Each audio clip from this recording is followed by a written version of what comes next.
The timing is incredibly odd. Just 2 years ago, Under Armour launched I'm sorry, 5 years ago, Under Armour launched Curry brand, and then in 2023 they signed a long-term deal, which had the potential to be a lifetime contract. So we're 2 years into what could have been a lifetime contract, but Under Armour's undergoing major restructuring, and that included spinning off Curry brand. So Curry brand is independent. Stephen Curry and his sneaker company are now sneaker free agents. They'll be looking for a new home. Steph Curry just made headlines. He's cut ties with Under Armour after 12 years. The Curry brand is now a free agent, and everyone's waiting to see what his next move will be. It's shocking because Steph's known for sticking with his people. So for him to walk away, something must have gone down behind the scenes. Rumors are already flying that he might link back up with Nike for a fresh start and a new era of his brand.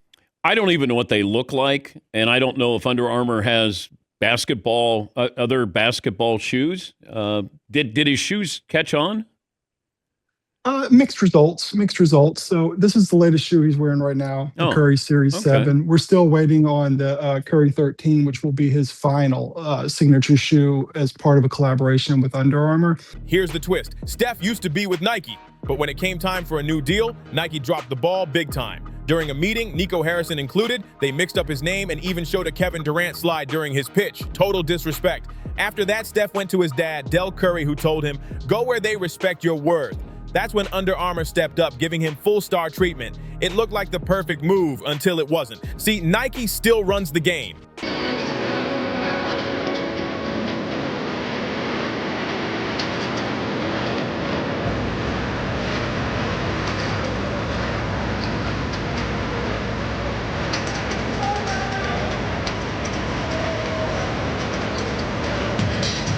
They've got MJ, LeBron, Kobe, Giannis, KD, all the top players. So even when Steph took over the league in 2015 and crushed LeBron in the finals, he still didn't get finals MVP. Some even said LeBron, the losing player, should have won. Unreal. Now with the Under Armour chapter closed, Steph's wide open for a huge comeback or a whole new legacy. Let's get one thing straight. You don't reward losing. You don't hand out trophies to the team that didn't win, no matter how great one player looked doing it. That's just not how sports work. Yet somehow, some voters actually gave LeBron James Finals MVP votes in a series he lost. Even crazier, they handed the award to Andre Iguodala instead of Steph Curry. That's like giving Finals MVP to Scottie Pippen instead of Michael Jordan or Paul Gasol instead of Kobe Bryant. Completely ridiculous. Let's be real, the Warriors don't win anything without Steph. Iguodala wouldn't have even looked that good if defenses weren't focused on stopping Steph. Curry averaged 10 more points than Iguodala, but because Andre played solid defense on LeBron, the voters decided he was the reason Golden State won. The ball is not the problem with Steph Curry.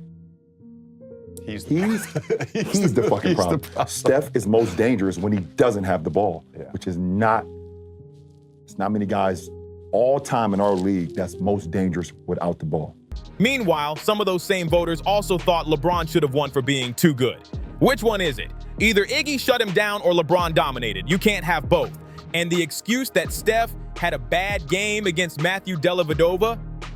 Come on. Every superstar faces struggles in the finals. That's what greatness is about, overcoming them.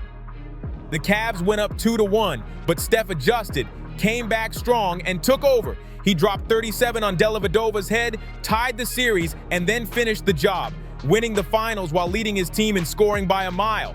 Let's not forget, Klay Thompson was struggling, barely hitting 40% from the field, while Steph was getting double and triple teamed every play.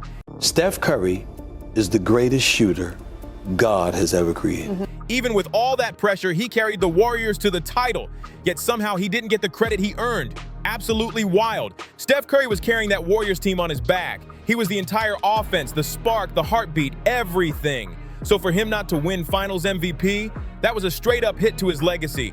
You can't tell me something shady didn't go down for every single voter to skip over Steph like that. Maybe Nike wasn't directly pulling strings, but it sure feels like somebody wanted to make sure he didn't get that trophy no matter what. People said he had one bad game as an excuse. Going head to head with Steph, what was that like? It's honestly hell. Really? In a 7-game series, Steph only shot under 40% once. That's it. And even then, he still led the team and figured it out fast. Kobe Bryant had multiple rough shooting nights during his finals runs, including a 6 for 24 game, and he still got finals MVP without anyone questioning it. But Steph, a 6'3" point guard leading his team to their first championship in 40 years, gets totally snubbed. Call it what you want, but if he had signed with Nike instead of Under Armour, it's hard not to think he would have walked away with that finals MVP. Just look at the business side. Nike's a global giant worth nearly $100 billion, while Under Armour sits below $2 billion. That's a massive difference in influence. If the guy representing the smaller brand suddenly becomes better than LeBron James, Nike's top star, that's a huge problem for their image and sales. And let's talk numbers. Steph averaged 26 points, 5 rebounds, 6 assists, nearly 2 steals, and shot 44% from the field, 39% from 3, and 89% from the line. Those are elite finals stats. Meanwhile, LeBron took 13 more shots per game to pad his numbers, yet somehow voters still lean toward him or Iguodala. It's never happened in NBA history. A player leading his team in nearly every stat, dominating efficiency-wise, and still not getting the MVP. See another Steph Curry, or that this is just a one-off? I think this is truly a one-off, unless he can force his son to go for his records, because he's the only one that's going to have the DNA to be able to even think about trying to capture this. But hey, when you're Steph Curry going up against the system, even greatness doesn't guarantee credit. After the finals MVP snub, the next season was pure domination. Steph Curry was unstoppable. He became the unanimous MVP, the best basketball player alive, and there wasn't even a debate. LeBron's reign was fading, and the whole league was buzzing. Steph had reached Michael Jordan territory. Kevin Garnett said it. Kenny Smith said it. Everyone could feel it. Curry was being mentioned in the same breath as MJ, and that's something nobody ever does. But that was a nightmare for Nike. Think about it. A player not signed with Nike was suddenly being compared to their golden icon, Michael Jordan. That kind of power shift is dangerous for their brand. And yet, Under Armour completely blew it. They had the most electric athlete in the world. Right now, Bucks +6. Here's Curry, gets free, and he hits it. That's the first one in a while. Van Vliet's 9th in the league in steals. He's a good defender. Curry. And their marketing was flat out terrible. No creativity, no energy, nothing to match Curry's greatness. So it's no shock that Steph eventually walked away. After years of loyalty, even he had enough. Sometimes being the nice guy means people take advantage, and he finally decided to take control of his own story. Now, back to the 2015-16 season. The Warriors were on fire, but Steph wasn't 100%. He hurt his knee against Houston and rushed back too soon. You could see it. He wasn't moving right. Still, he fought through it while LeBron was allegedly talking to league officials about getting Draymond Green suspended. That suspension was ridiculous. It's the NBA Finals. How do you sideline a key player over something that didn't even injure anyone? At worst, Draymond's action was minor, but the punishment changed the entire series. It felt like the league was protecting its star, and when you remember Nike's tight ties with the NBA, it's hard not to question the favoritism. With Draymond out in Game 6, things fell apart fast. Then Andrew Bogut went down, another critical loss. Suddenly the series flipped, and the Warriors' unstoppable run came crashing down. If Draymond Green had played that Game 6, everything would have been different. The whole flow of the finals changes. Maybe Bogut doesn't get hurt, maybe the Warriors close it out early. But instead, one decision flipped the entire series, and the Warriors lost Game 7. From that moment on, everything about Steph Curry's image started to shift, and not in a good way. Suddenly, the media turned on him. Analysts started nitpicking everything he did. You had Nike and Clutch-affiliated voices dominating ESPN, shaping narratives, downplaying his greatness. One guy on TV even said he'd rather have Andre Iguodala take the last shot of the game over Steph Curry, with the fate of the universe on the line.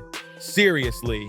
These people cover basketball for a living, and some of them didn't even rank Steph in their top 10 point guards. That's wild disrespect. And it didn't stop there. The refs started giving the Warriors some of the most questionable calls imaginable. Missed fouls on Steph, phantom calls against the team. It's been happening for years. Anyone who's been watching closely can see the pattern. Now, nobody's saying there's concrete proof, but when you remember how tight Nike's relationship is with the NBA, it's hard not to wonder if there's a little behind-the-scenes influence at play. Still, even with all the hate, Steph changed basketball forever. The man has 4,108 career threes in just over 1,000 games, nearly 1,000 more than the next guy, James Harden. Legends like Ray Allen and Reggie Miller, they're way behind. But what people miss is that Steph's not just a shooter, he's a complete player. He's got the handles, the movement, the IQ, and the vision. He screens, rebounds, and controls tempo like no one his size ever has. Pound for pound, Steph Curry isn't just the greatest shooter alive. He might be the most complete basketball player the game has ever seen. A one-trick pony doesn't win 4 championships as the best player on every one of those teams. A one-trick pony doesn't get talked about as a top 10 player ever, and even sneak into top 5 conversations. Curry still looking for his first points. Backs up, fires away. There they are. Yet somehow, that's the label people try to stick on Steph Curry. It's wild how the media keeps downplaying his greatness, twisting narratives that chip away at his legacy. And here's where things get interesting. Nike's not just tied to the NBA, they've also got major connections with media giants like ESPN. Think about that. If Nike helps fund ESPN and Nike wants certain stories pushed, wouldn't it make sense that those storylines shape how fans see players? So imagine if Steph Curry had always been a Nike athlete. Do you think they'd ever allow the media to drag him? No way. They'd hype him up every day, the same way they've done with LeBron or Jordan. See, if both LeBron and Steph were under Nike, it wouldn't hurt the brand no matter who's better. They'd both be winning under the same logo. But Steph chose Under Armour, and that's when everything started to shift. A smaller brand couldn't protect him from the machine. They didn't promote him right. They didn't build his image up. And that silence gave the media room to control his story. If Steph had been with Nike, he probably wins that first Finals MVP. No debate, he'd get a cleaner whistle from refs too.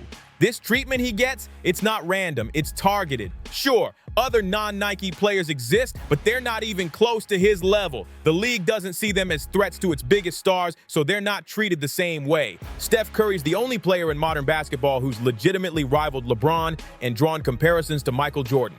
Yet people still reduce him to just a shooter. Too small, not physical enough. But anyone who really knows the game knows that's nonsense. Steph's impact, skill, and legacy aren't just close to the greats, they're right there with them.